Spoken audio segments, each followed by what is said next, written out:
ubicación y las referencias tanto vasculares como neurológicas de la glándula tiroides, con un peso aproximado de 35-45 gramos.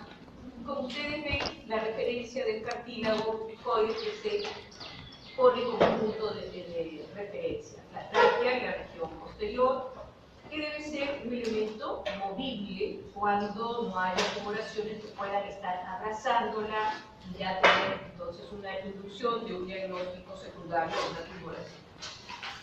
El nervio recurrente laríngeo, ustedes bien saben, es uno de los nervios más vulnerables en el momento del acto quirúrgico. Afortunadamente ya hay dispositivos, el Da Vinci, por ejemplo, que es un elemento para lo que les va a gustar cirugía, que se permite detectar cualquier lesión que involuntariamente se produzca durante el acto de la cirugía tiroidea. En Brasil ya se practica más bien ya no la cirugía abierta tiroidea, sino mediante vía laparoscópica. Esperemos que sea usted pionero en eso. Siguiente, por favor. Bueno, esto un poco para ver la correlación, ¿no?, de la estimulación hipotálamo-hipófiso-tiroidea, que como ustedes bien recuerdan, tienen un eje de feedback de retroalimentación. Feedback negativo, la estimulación hipotalámica, la liberación de las hormonas estimulantes del tiroides y a su vez, ya en la propia glándula tiroidea, las dos fracciones de tanto de tirodotironina como de tiroxina, pero que a su vez estas vienen en asociación a la parte proteica, ¿no? La parte libre, que es lo que tal vez competa más a nosotros, son las denominadas T3 y T4 libre. En el torrente sanguíneo, la T4 libre va a permitirse ser el soporte alimentador de la hormona activa T3 libre para las características clínicas que veremos a continuación. Siguiente, por favor. Igual, el crecimiento de la glándula va a ser, como ustedes pueden ver, a expensas de la estimulación sostenida de la TSH. Cuando ustedes tengan por qué puede haber un crecimiento glandular, la causa más frecuente es el crecimiento, o la estimulación, sostenida de la TSH, y esto va a permitir de que haya un almacén de yodo, no hay problema, ¿ya? Y va a permitir la hipertrofia con el crecimiento óseo, cuál es el nombre técnico que nosotros vamos a manejar. Siguiente, por favor. Imagenología, ¿no?, que si bien es cierto, estas son imágenes africanas de esta área, también en nuestro medio todavía, infortunadamente, se ven los óseos tan gigantescos por la carencia de yodo. El doctor Pretel, un médico de otra universidad, tuvo la anuencia de que se yodara esta sal, la sal común por la que nosotros consumíamos, y se comenzó a ver que en las zonas de alta cantidad de lluvias, de gran cantidad de lluvias, se barría todo el yodo que se iba a los ríos de los alimentos, se barría todo este yodo, y el paciente no lo aceptaba. Entonces las damas hacían grandes bocios llamados en nuestra serranía boto, generalmente, ¿no?, y era por un crecimiento de la glándula para tratar de almacenar lo más que se pudiera. O sea, vamos a ver crecimiento glandular por exceso de función y también por déficit de función. En este caso, el déficit de función para tratar de almacenar. Siguiente, por favor. Bueno, son bocios gigantes endémicos, en este caso está creciendo al exterior, ¿no?, con compromiso evidente de cuerdas vocales, apagamiento de la voz. Sin embargo, también pueden sumergirse, ingresar en todo lo que es el mediastino. Ahí ya la competencia quirúrgica entra a tallar la cirugía de tórax, mientras que los antes del mediastino, cirugía de cabeza-cuello, son los que se encargan de ello. Siguiente, por favor. Ya un poco más, digamos, frecuente es la enfermedad de Graves-Basedow. La enfermedad de Graves-Basedow es la que ocupa tal vez el primer lugar dentro de las condiciones de hiperfunción glandular. Son condiciones autoinmunes, donde la presencia de los anticuerpos, tanto antiperoxidasa como antitiroglobulina, siendo los primeros de mayor trascendencia, van a reconocer a la glándula como propia y van a generar anticuerpos estimuladores de producción tiroidea, de hormona tiroidea. Mientras que en el hipotiroidismo o tiroiditis de Hashimoto, los anticuerpos van a ser linfocitos T-killer o inhibidores de la función tiroidea. O sea, la presencia de anticuerpos nos debe de ser un parámetro guiante para estas condiciones. En el caso que aquí vemos representado, las enfermedades autoinmunes rara vez vienen solitas. Muchas veces se pueden asociar a otras entidades autoinmunes, generalmente diabetes mellitus de tipo 1, candidiasis mucocutánea, y eso, como les reitero, y lo dijimos en la clase anterior, van con el tiempo, no todo aparece al mismo momento. La imagen de la dama que en este caso vemos llama la atención más que su fisonomía, que es una dama adelgazada, un poco imperativa por la hora, tal vez nos está preguntando por qué estamos tan tarde, pero lo que me interesa es que ustedes vean el acercamiento del cuello y vamos a ver una saliencia no muy grotesca como la hemos visto en los casos anteriores. Siguiente, por favor. Bueno, desde ya ha habido un incremento, es interesante la medicina porque ya la gente se daba cuenta. Imagínense culturas pre-incas. ¿Qué nos llama la atención? Los ojos, ¿no es cierto? Esa retracción vertebral bilateral. Entonces uno tiene que ser algo más que médico. Tenemos que tener cultura general y saber buscar también en otras áreas nuestra información, ¿no? La cantidad de, digamos, de investigaciones datan desde muchísimos años. Como les reitero, la enfermedad de Graves-Basedow es muy frecuente, 4-1 damas a caballeros, y el pico de presentación es en gente relativamente joven, en actividad productiva, que va entre los 20 y 40 años, en los cuales están ustedes. Yo ya les salvé, por el momento. A mí me dará el apático o la patente. Siguiente, por favor. Bueno, formas clínicas de presentación. El bocio tóxico difuso, que es la enfermedad de Graves-Basedow, toda la glándula se ve comprometida, superestimulada. El bocio nodular tóxico o multinodular tóxico, múltiples nódulos que empiezan a funcionar en forma autónoma. El bocio nodular tóxico o adenoma tóxico. Esta es la denominada enfermedad de Flandre, ¿no? Tal vez, como les hacía presente el día viernes con sus compañeras de estudios, tuvimos el caso de una señora de Tarapoto que queremos hospitalizarla, pero no estamos, con una característica similar. Toda la característica fisonómica, un nódulo saltante de la glándula y un estado de hiperfunción que se suele presentar. Entonces tenemos que pueden también haber otras formas no frecuentes de presentación de este hipertiroidismo, ¿no?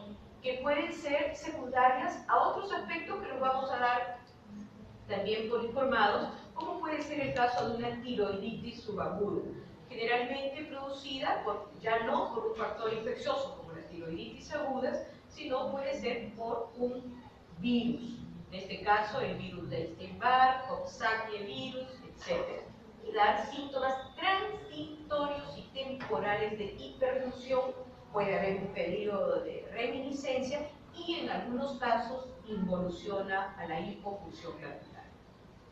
Luego puede haber un hipertiroidismo asociado a tiroiditis crónica, pero doctora, la tiroiditis crónica va a lo que se llama un Hashimoto, ¿cierto? Pero pueden haber algunos remanentes de brotes o de reserva de hormona tiroidea y se da lo que se denomina en el servicio un poco cuestionado la hashitoxicosis, ¿no? O sea, son pequeñas condiciones de hiperfunción tiroidea en lo que va a venir después a un franco hipotiroidismo. Luego tenemos el hipertiroidismo facticio. Ahí tal vez algunas féminas en la ingenua creencia de que tomar hormona tiroidea me va a poner like para la playa, fatal, fatal, fatal, fatal. Esa es la autoadministración inadecuada de ello. Tenemos el hipertiroidismo inducido por yodo o sustancias yodadas que en algunos casos pueden estarse administrando. El hipertiroidismo por cánceres metastásicos, raramente llegan a tiroides, pero no por ello descartable. El hipertiroidismo por tumores trofoblásticos, la mola y la tiforme, cuando lleven ginecología van a tener esta información. Si es una mola, piensen que búsquenle hormona tiroidea a la paciente. Hipertiroidismo, bueno, por tumor hipoficiario, puede haber una adenoma que esté produciendo un exceso autónomo de TSH que esté estimulando permanentemente y el feedback de retroalimentación no funciona. Y el hipertiroidismo también por otra disfunción ginecológica que es el estruma ovario. Siguiente, por favor. En la enfermedad de Graves-Bassel vamos a tener situaciones importantes. Nos llama la atención en las imagenologías el bocio, que se debe evaluar tanto en la posición de frente como lateral. Estamos en el otro extremo, una oftalmopatía de Graves, en la cual inclusive ya hay una gran inyección conjuntival, un edema palpebral, hay una protrusión de los globos oculares mayores a 20 milímetros, es decir, mayor a 2 centímetros, que se utiliza un dispositivo para hacer ello, para medirlo, y estamos viendo que en la imagen central hay una presencia de lo que se denomina el mixedema. Este mixedema pretibial es característico del hipertiroidismo. No todos los pacientes van a hacer esta imagen tan característica, pero siempre hay que buscarla porque es parte componente de esta condición. El mixedema es un componente, en este mixedema pretibial tenemos gran presencia de ácido hialurónico que retiene agua. Es el mismo ácido hialurónico que las damas se ponen para desarrugarse, algunos caballeros también, las arrugas de la boca, de todos los sitios desarrugados. Entonces, jala este ácido hialurónico esa cantidad de líquido y esquina. Claro que hay que renovarlo cada cierto tiempo. Siguiente, por favor. ¿Qué síntomas y signos son los que presentan? Tal vez ya en semiología, para verlo más rápidamente, afección del sistema nervioso central, pérdida de peso, aún con un apetito conservado, intolerancia al calor, transpiración, palpitaciones, y esto es lo que el paciente les va a decir. Claro que el paciente les diga taquicardia, tal vez, bueno, ahora puede utilizarse más ese término, sed incrementada, miopatías que pueden a veces confundir con otras entidades como el Guillain-Barré. Entonces, siempre hay que hacer el diagnóstico diferencial con la sintomatología que nos da el paciente, el tremor distal, ahí dice digital, porque al estirar los dedos, ustedes le piden al paciente que estire la mano y vemos un temblor distal por sobreagotamiento de la fibra muscular. Pueden haber las molestias oculares que ya hemos mencionado, ¿no? Y también el incremento obvio del apetito. ¿Qué signología vamos a encontrar? El tamaño incrementado glandular, ya la taquicardia propiamente dicho, que generalmente es una taquicardia sinusal, ¿no? Este temblor al que habíamos hecho referencia, el aumento de temperatura corporal, la sudoración de las manos característicamente es caliente. La sudoración de la ansiedad es fría. Tengo sudoración, me van a entrevistar, no me va a caer la chica, o ya no se declara, no sé cómo es ahora. ¿No? Pero las manitos son frías, en cambio, en esta otra condición no. La miopatía, ese cansancio proximal, el paciente debe estar llegando a algunos de sus compañeros y no puede subir las escaleras todavía. Los signos oculares que ya habíamos visto, el dermatografismo, yo presiono la región de la piel y se van a formar posteriormente las líneas sanguíneas rápidas. El eritema palmar, que también lo podemos ver en alguna otra condición como son patologías hepáticas. Siguiente, por favor. Bueno, tenemos una manifestación incrementada en esta... vamos a pasar un poquito más rápido en esta fisonomía del caballero, ¿no? el cuadro clínico del aumento progresivo del volumen cervical, como que también puede no haber aumento de volumen cervical, y eso no quita la condición clínica. Siguiente, por favor. ¿No? Las manifestaciones, esto va a servir para lo que sus compañeros han presentado ya en el seminario que nos ha ocupado, las manifestaciones neurológicas, una hiperreactividad, hiperexcitabilidad a los estímulos neuronales, hiperquinesia, movimientos no están tranquilos, están moviéndose de un sitio para otro, hay verborrea, el paciente farfullea prácticamente para hablar, llega a haber una frágil habilidad emocional, se quiebran rápidamente, una hiperreflexia, ¿no? Tanto que también puede haber un agotamiento, y eso lo veremos en la parte oftalmológica, del tremor o temblor palpebral. Los músculos palpebrales se van a agotar, entonces el paciente va a tener dificultad para ocluir la visión, y las conjuntivitis suelen asociarse porque el ojo no se ocluye totalmente y es víctima de las inclemencias del medio ambiente porque no parpadea lo suficiente. Hay lo que estaba yo mencionando en algún momento con referente a la edad, lo que se denomina el hipertiroidismo apático. Doctora, ¿cómo un hipertiroidismo va a ser apático? Que al contrario, son eléctricos, son todo cambio.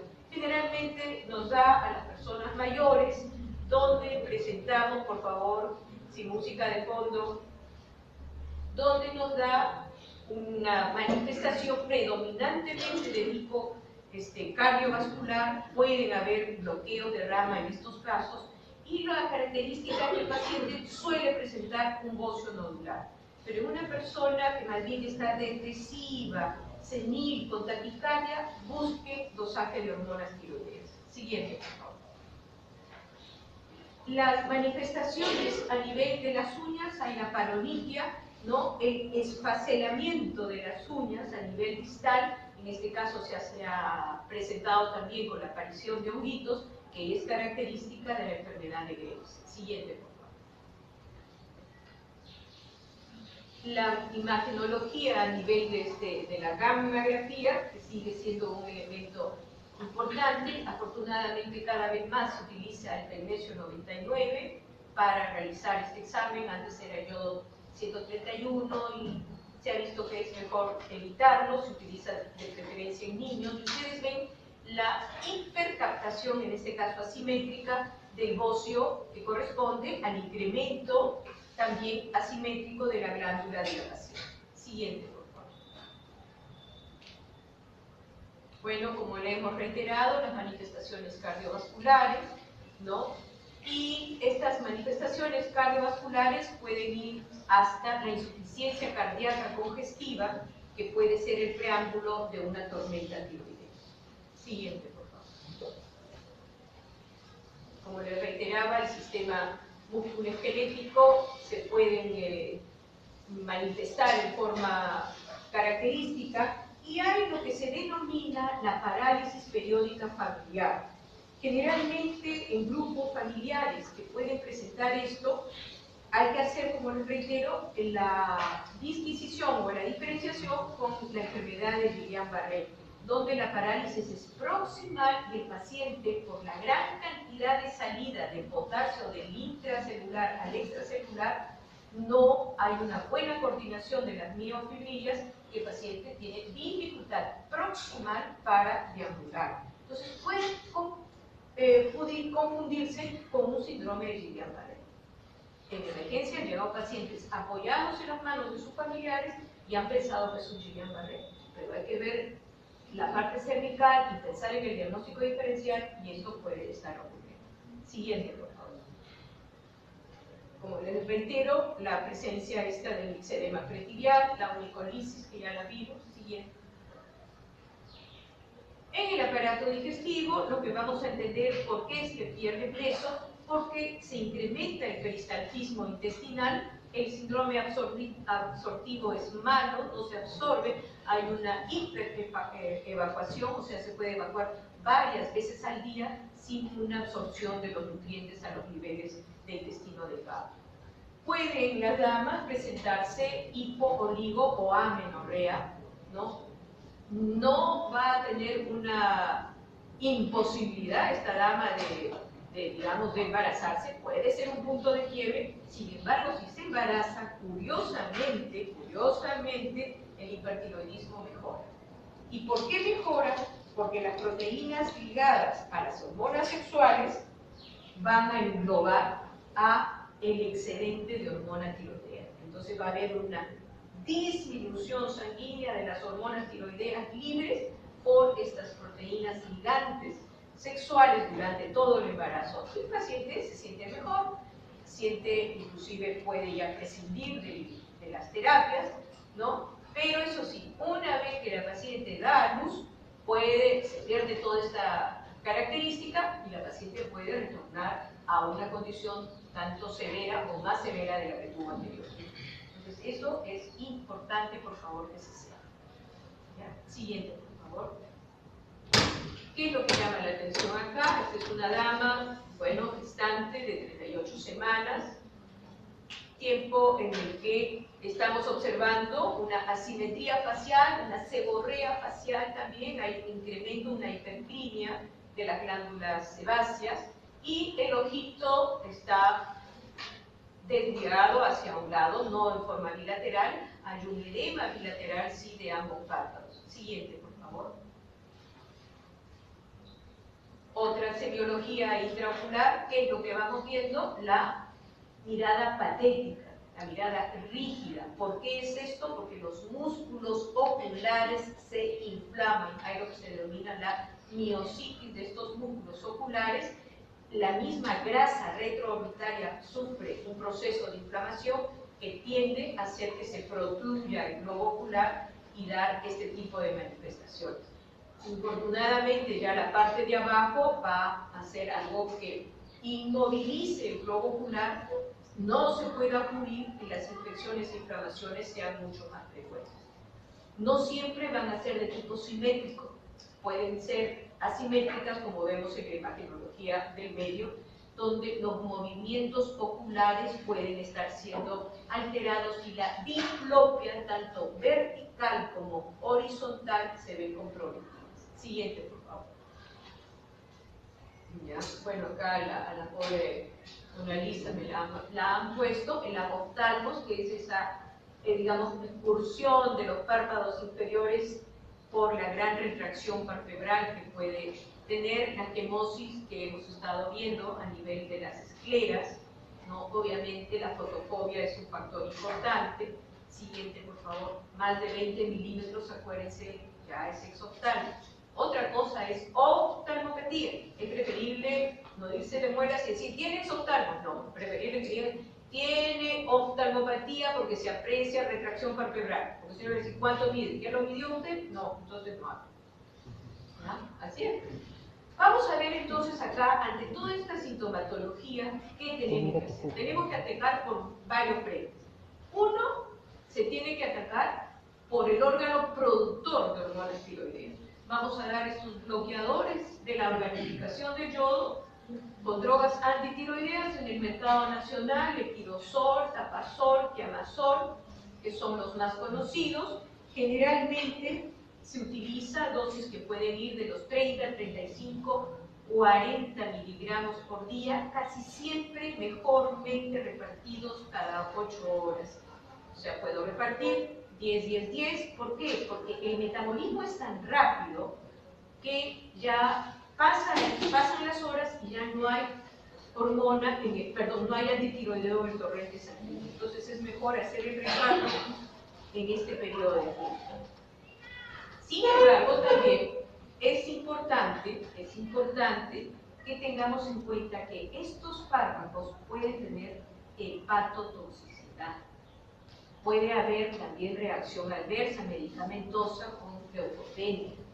Entonces, a los 10 días aproximadamente que yo empecé mi tratamiento, esté en una institución, esté en la consulta particular, pidamos un hemograma, pidamos dosajes de transaminasas, porque puede haber la intercurrencia o la acentuación de una hepatitis granulomatosa transitoria. Entonces, siempre con mucho cuidado. Otras drogas ya hemos entonces atacado a la central, que es el órgano hiperfuncionante autónomo. tenemos que ver que esas cantidades de hormonas circulantes van a tener un punto de quiebre a nivel cardiovascular, incrementando las catecolaminas cardíacas, produciéndose las manifestaciones de taquicardia, etc. Para ello utilizaremos los beta bloqueadores, que son de mayormente utilizados, el uso del propranolol, utilizado en dosis que puede ir de 120, 160, 320 miligramos por día, ¿no? Teniendo en cuenta lo siguiente, de que los beta bloqueadores no son de elección en pacientes asmáticos por el broncoespasmo que puedan producir y no deben ser usados en gestantes por el retardo del crecimiento uterino, ¿no? Habrá otro tipo de fármacos, infortunadamente todavía no hay acá en nuestro medio, que hace no sé cuántas décadas se viene diciendo esto, que es el propiltioglucilo. Va a pasar en menor cantidad la barrera placentaria y la repercusión sobre el feto va a ser menor. La dosis aproximadamente es de 200-250 miligramos por día. Seguimos, por favor. Otras alternativas complementarias que no las estábamos mencionando es la protección ocular con las gotas, con los geles, para que no haya una, digamos, sobreagregamiento de problemas a ese nivel, ¿no? Y tal vez lo más empleado es el uso del radioiodo. Hasta este momento, una recomendación que no debe faltar es que el paciente esté tranquilo, que el paciente esté en reposo, cosa que el paciente no quiere hacer. El paciente quiere estar caminando hasta por el techo. A una criatura que puede dar un hipertiroidismo es bien difícil tenerlo en reposo. Se recomienda el uso de ansiolíticos o de benzodiazepinas temporalmente para conseguir ese objetivo. Por ejemplo, tenemos también como alternativa el uso del radioiodo. Cada vez de mayor repercusión, puede utilizarse para, sobre todo, los bocios grandes, que como ustedes pueden ver en esa imagenología que vimos ahí, había gran avidez por el material radioactivo, por la sustancia radioactiva, y la va a captar toda y va a irse frenando en el tiempo la producción hormonal. ¿Qué pacientes, por ejemplo, podrían ser candidatos para recibir radioiodo? Un paciente con salud mental deteriorada, que no va a cumplir órdenes, que todo lo cuestiona, un paciente que viene de una provincia distante donde no va a poder tener acceso a la medicación complementaria. Son pacientes, inclusive, se recomienda en niños. Hubo una temporada que era Satanás, que no se podía dar en niños, se creía que tenía problemas posteriores para la gestación, etc. Pero se ha demostrado que eso no es así. Entonces, generalmente la administración puede ir entre 8 o 10 milicuries. Hubo una escuela en un hospital de salud que a todas las pacientes les daba 10 milicuries. A la larga, estos pacientes van a ir al hipotiroidismo. ¿En qué periodo de tiempo va a ser individual? Generalmente después del tercer a quinto año. Entonces uno tiene que ir haciendo un seguimiento con los dosajes de TSH, T4 libre, que son las dos hormonas más frecuentes para ello. ¿Qué pacientes van a requerir tiroidectomía? Los pacientes, cuando ya estas otras alternativas hayan fracasado, ¿no? Cuando, pese al uso inclusive de otras alternativas como son los corticosteroides, tampoco surgen efecto, cuando ya haya síntomas compresivos por un crecimiento muy grande, podría ser una alternativa. Se va usando cada vez menos. Siguiente, por favor. Bueno, existe una condición que es la patología emergente de lo que es la tormenta tiroidea. En este diapositivo hay unas, no en este diapositivo, la doctora puede sacarlo también para que más o menos tenga una idea, eso lo han hecho sus compañeros, ¿no? Donde todas las manifestaciones de hipertiroidismo se ven sobrebasadas, se ven sumamente alteradas, es un hipotiroidismo que si no se trata, el paciente tiene una evolución letal. Esto es una emergencia tiroidea. Tanto el coma visceroso por hipotiroidismo no tratado o mal tratado, como la crisis o tormenta tiroidea. Veamos ahora el otro aspecto de la, digamos, de la afección tiroidea, que es el hipotiroidismo. Siguiente. Es prácticamente todo lo contrario, también sigue siendo una entidad autoinmune.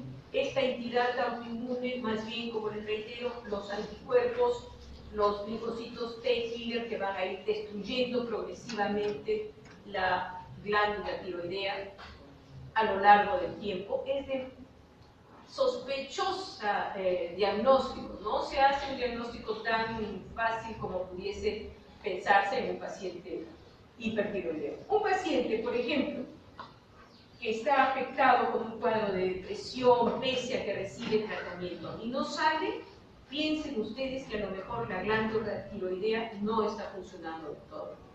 Entonces, un hipotiroidismo que no sale con medicación convencional de salud mental, dósenle siempre hormonas tiroideas para armonizar y estabilizar la condición de ella, ¿no?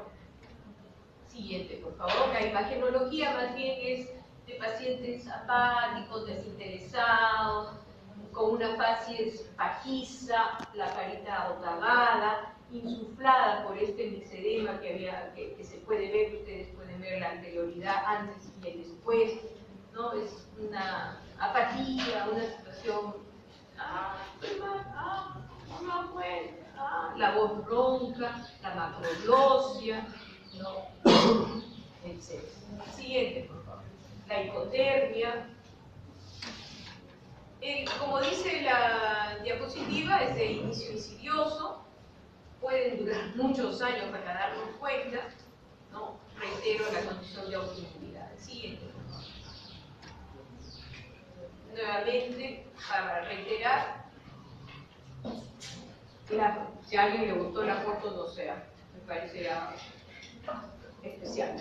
Puede haber cansancio, la piel más bien seca, áspera, hay mucho prurito, la tendencia al frío, somnolencia, fugacidad en la memoria, un cabello quebradizo, la pérdida de la cola de las cejas, los trastornos a nivel de las uñas como rayitas, quebradizas, a diferencia del esfacelo, del hipertiroidismo a nivel distal.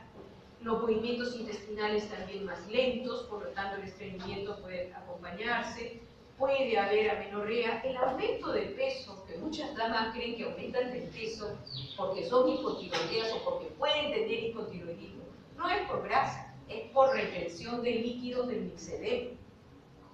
Entonces yo no es que deba de dar el tratamiento para bajar de peso, no, sino se tiene que dar la hormona tiroidea para que se resuelva el mixedema. Siguiente, por favor.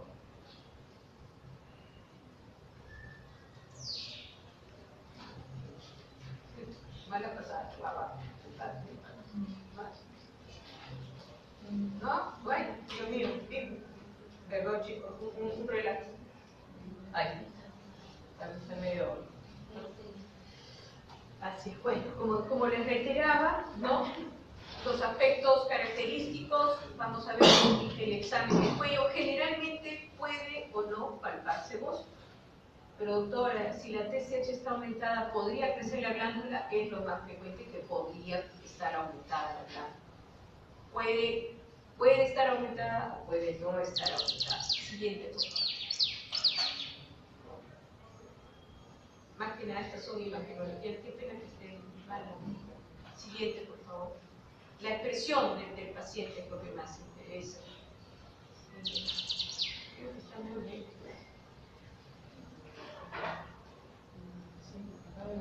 Sí, porque hay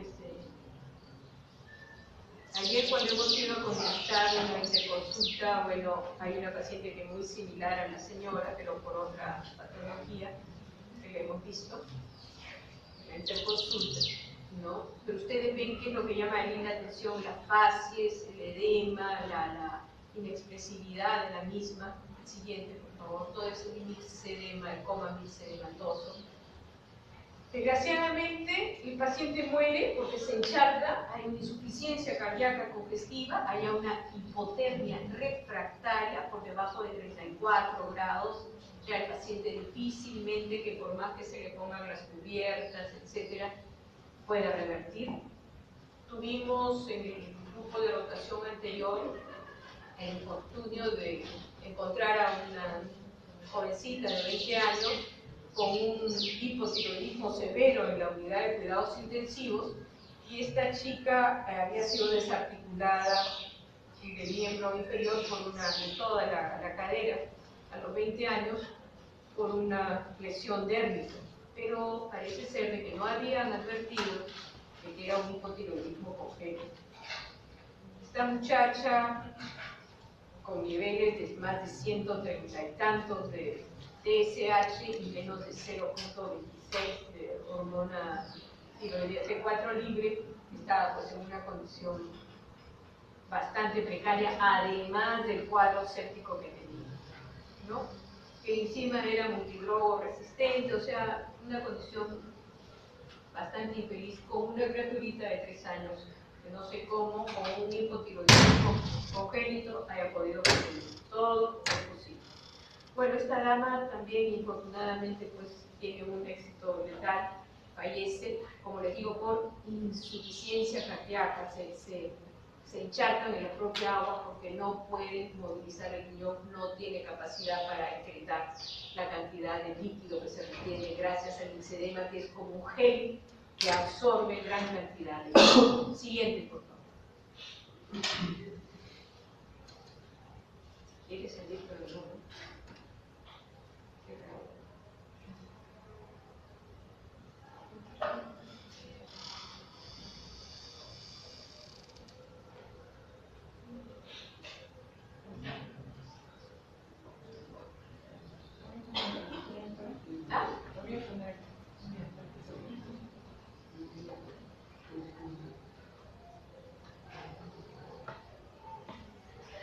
Bueno, reiterando, como les digo, hay la hipotonía muscular en el sistema cardiovascular, hay esta insuficiencia cardíaca congestiva, el corazón linfedematoso, es una bolsa de agua prácticamente. Siguiente.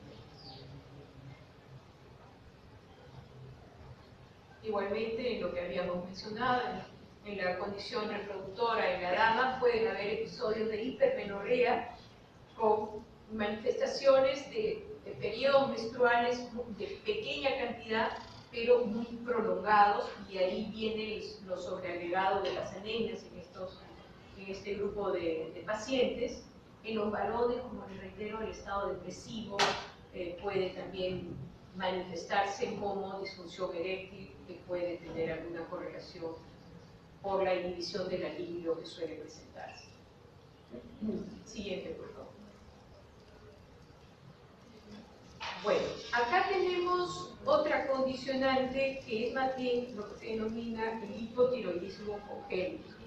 Esta es una condicionante más bien triste porque evidentemente puede haber agenesia del crecimiento de la glándula tiroidea, y el representante más evidente es el cretino. O sea, cuando uno en un arrebato de cólera, no control de las emociones, le decía cretino, está diciendo, bueno, que es una persona con debilidad mental, que tiene toda una fisonomía peculiar, hay la macroglosia, ¿no? Al momento de nacer tienen llanto ronco, pueden tener una ictericia prolongada de más de 7 días, hernia umbilical, edema en el dorso de manos y pies, y el retardo mental, que infortunadamente si no se hace ese diagnóstico no hay reversión. Hay hipotiroidismos congénitos que si se piensa en el diagnóstico, si se hace un buen viaje, es una persona que va a poder valerse por sí misma y salir adelante. O sea, no todos tienen que llegar al grado de invalidez mental. Siempre los que vayan a hacer pediatría, neonatología, tengan presente estas condiciones. Si les llama la atención, ustedes miren. Cuanto más miren, eso va a ser mejor que nada, ¿no? Porque el que no ve, el que solo lee, no siempre va a tener la clínica, que es lo que llaman la atención. La macroglosia, ¿por qué? Por la infiltración mixedematosa de todas estas estructuras de partes blandas. Siguiente. el hipotiroidismo secundario, ya cuando las tumoraciones están a nivel hipoficiario, ¿no? Pueden haber manifestaciones en las cuales se pueda encontrar hipertrofia, hipotrofia mamaria, trastornos menstruales. Puede haber también manifestaciones tendentes a la hipoglicemia. Pueden haber, como les digo, concomitantemente manifestaciones de otras entidades asociadas de la glándula hipofisiaria, sobre todo del eje gonadal siguiente. El creatinina, que es lo que hemos estado refiriéndolo, ¿no? Aparentemente, posiblemente el otro niñito ya con una evidente macroglosia es factible hacerle el diagnóstico, más no así de a diferencia en ambos casos, ¿no? Y puede ser endémico o esporádico. Tristemente, si fuera endémico, tendríamos poblaciones que no van a ser más bien cargas gubernamentales, ¿no? Siguiente, por favor.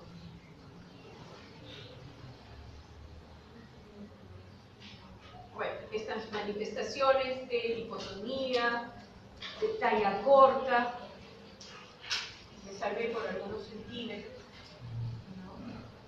Va a haber toda una manifestación de retardo en sus capacidades de desarrollo según el grupo etario al que pertenezca. Siguiente. Ya en etapas posteriores van a ver que según el grupo etario van a estar con varios percentiles por debajo de ellos. La cara del cretinismo es bastante significativa, a diferencia, bueno, en esta otra dama que se ve un bocio difuso, ¿no? Siguiente, por favor. Todas estas manifestaciones van a ser, como les digo, acoplándose a otros aspectos, una expresión de somnolencia, los labios gruesos, toda la infiltración que el mixedema puede dar. Hay limitaciones en las capacidades mentales, un coeficiente intelectual bastante restringido. También se van a disminuir o va a retrasarse el inicio de la pubertad. Siguiente. Y generalmente se debe hacer las pesquisas en el hospital, bueno, para seguridad social. Inicialmente estuvo en el hospital Almenara, ahora las pesquisas se hacen en el hospital Rebagliati, ¿no? Si estuviesen en provincia, se toma sangre del taloncito de los niños en un papel secante y se envía la muestra para poder hacer la cobertura del diagnóstico precoz. Todo este diagnóstico precoz se recomienda pues, hacerlo primero antes del mes de nacido, ¿no? Porque si no ya las lesiones pueden tornarse irreversibles. Y esto da progresivamente, tituladamente, la cantidad de hormona tiroidea en forma paulatina. Siguiente, por favor. Exámenes que no son importantes para los diagnósticos, las pruebas de tanto de T3 como de T4 libre, siendo esta última la de mayor sensibilidad. Las concentraciones, y aquí sí ya han ido variando un poco según las últimas guías, las concentraciones de TSH, este es digamos, el mensaje más actualizado. Habrá algunos laboratorios que tengan otros rangos, pero es con el que mayormente conversamos, utilizamos, ¿no? Y si tenemos, por el contrario, manifestaciones en las cuales el dosaje de TSH esté por encima de 20 nanogramos por mililitro, unidades por mililitro, esto puede darnos a entender de que estamos frente a un hipotiroidismo bastante severo. Como les reitero, en la paciente que estuvo hospitalizada en esta área de UCE, era una paciente pues, con valores dramáticamente elevados, ¿no? Y en este grupo de pacientes lo que se recomienda ya no es el uso de la vía oral. La vía oral prácticamente para que sea absorbida la cantidad de hormona va a pasar tiempo y la recuperación va a ser poco viable. No hay todavía en nuestro medio una temporada el uso de hormona tiroidea por vía endovenosa, ¿no? Donde los niveles sí se recuperan en un periodo corto de tiempo y la recuperación es fácil. Siguiente.